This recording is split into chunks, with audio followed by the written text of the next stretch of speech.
with me, but I can share with you.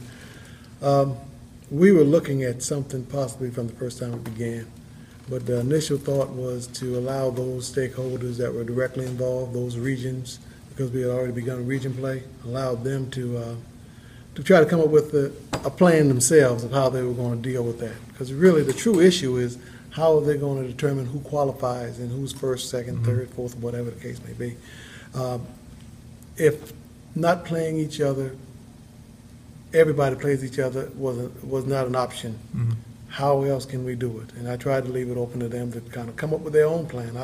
The league office has a plan, but we just choose to not be from top down. Allow them to get involved and tell us if they could have made a decision, what would they be? And then if it fits, then it'll be something that we could endorse. Now, a couple of things I was sure that I wasn't going to allow to happen is I wasn't going to let them have close dates on games. I put in there a minimum of 2 days between games, and I only put that in there because our Constitution currently says if you have a postponed game on Friday, you can play it on Monday and play your next regular scheduled game on Thursday. It normally happens on a Friday, but those venues or district that share a stadium and somebody that's playing on Thursday. So that was already there. No intent was for them to do that and try to wait 2 more days or 3 more days and play another game. That's not safe, and that's why even when I shared with them, I told them, I said, this is not ideal, but there must be a minimum of this. Please put player safety as paramount in dealing with that. So we got to that, but what I didn't account for was the fact that in some cases the regions couldn't come to an agreement on how to settle it.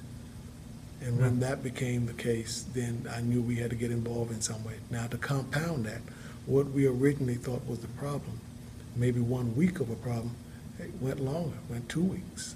For the teams that missed 2 weeks. Yeah, teams that are missing 2 weeks. Because in the lower part of the state, like in the Georgetown area, Somerton area, those kids haven't even gotten back to school yet.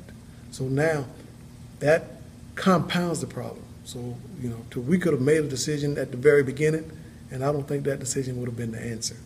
So we find that it's more problem. So today, I think we're at a point now that people are looking for some things to create some stability, some rest, so they can have a basic understanding.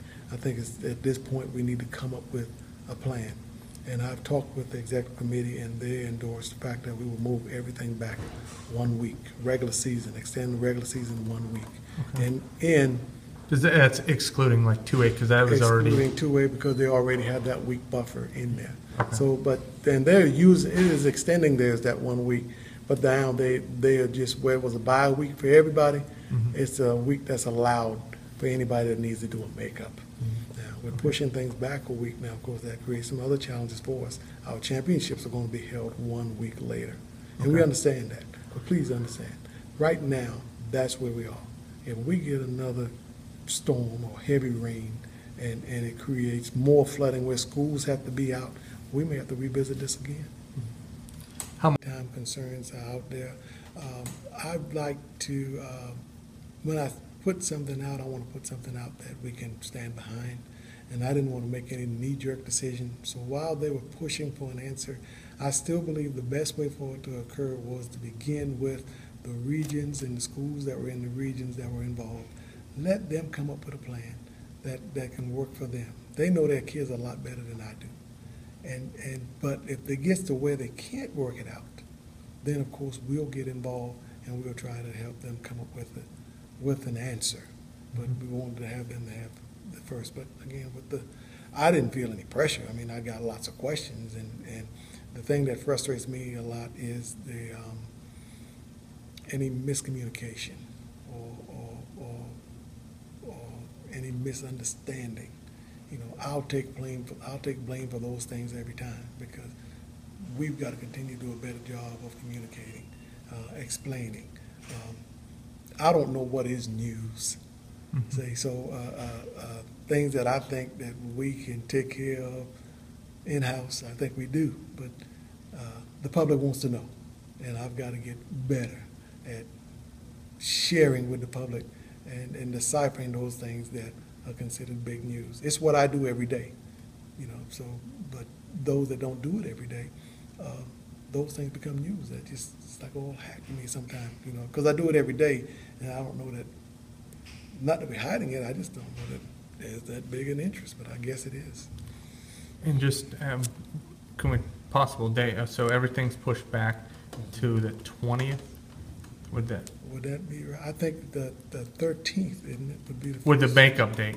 Well, because, Okay, what we'll do is, whatever date that final game was scheduled for, on their regular schedule, just add a week.